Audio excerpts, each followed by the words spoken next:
Sir, निसंदेह जो देश की हमारी आबादी बढ़ी है और जो केसों की भी संख्या बढ़ी है, उसके अनुरूप में जजों की संख्या हर स्तर पे बढ़नी चाहिए। लेकिन जजों की नियुक्ति प्रक्रिया के लिए सर एक all India judicial service commission होना चाहिए, क्योंकि इस देश में एक चपरासी का चयन भी एग्जाम देकर होता है, लेकिन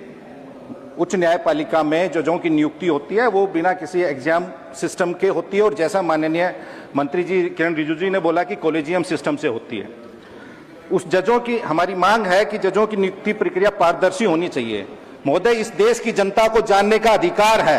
कि अगर उच्च न्यायालय के किसी जज की नियुक्ति हुई है तो वो किस आधार पे हुई है, और उनकी नियुक्ति के जो कारण और आधार हैं वो स्पष्ट रूप से सार्वजनिक किए जाने चाहिए देश को, कि ताकि देश की जनता को भी पता चले कि अमुक जज की अगर नियुक्ति हुई है तो इन आधार पे हुई है। महोदय,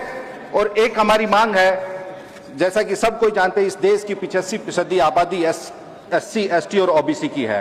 ये तो ऑन रिकॉर्ड है कि हमारे देश में इन वर्गों की वंचित, उपेक्षित, उत्पीड़ित, उपहासित और बहिष्कृत समुदायों के जो लोग हैं वो न्यायपालिका में, उनकी उच्च न्यायपालिका में 1% भी भागीदारी नहीं है, 1% भी। ये हमारे लिए एक सामूहिक चिंतन का विषय है अगर हम न्यायपालिका में सुधार और जजों की संख्या बढ़ाने पर भी बात कर रहे हैं तो महोदय, जिनका जुडिशरी में प्रभाव है वो किसी मेरिट के आधार पे नहीं, वो कुछ चुनिंदा विशेष श्रेष्ठता, जातीय प्रभुता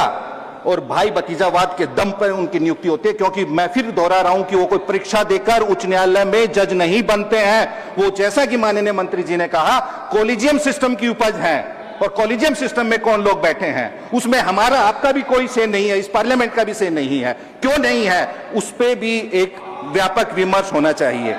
महोदय। इसलिए हमारी मांग है कि इस कॉलेजियम सिस्टम को समाप्त करना चाहिए, ध्वस्त कर देना चाहिए, और न्यायपालिका में, उच्च न्यायपालिका में आरक्षण होना चाहिए। और महोदय, एक और जो हमारा गंभीर विषय है, अक्सर बहुत सारे मामलों में जज खुद को कई मामलों की सुनवाई से हटा लेते हैं, रिक्यूज कर लेते हैं, लेकिन उस रिक्यूजल का कारण सार्वजनिक नहीं होता है। महोदय, अगर कोई माननीय जज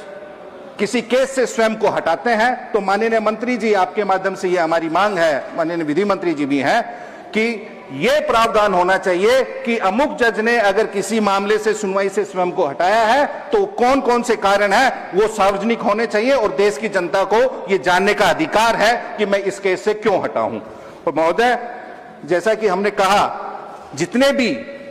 अगर जजेस उच्च न्यायपालिका में आरक्षण नहीं होता है तो उसका भुगतभोगी वंचित, उपेक्षित समुदाय भी होता है। तो हम संसद में ये बात कर रहे हैं, ये हमारी सामूहिक जिम्मेवारी है कि हम जजों की संख्या बढ़ा रहे हैं, लेकिन इसमें वंचित, उपेक्षित वर्गों के जजों की भी संख्या बढ़नी चाहिए। Thank you Modi.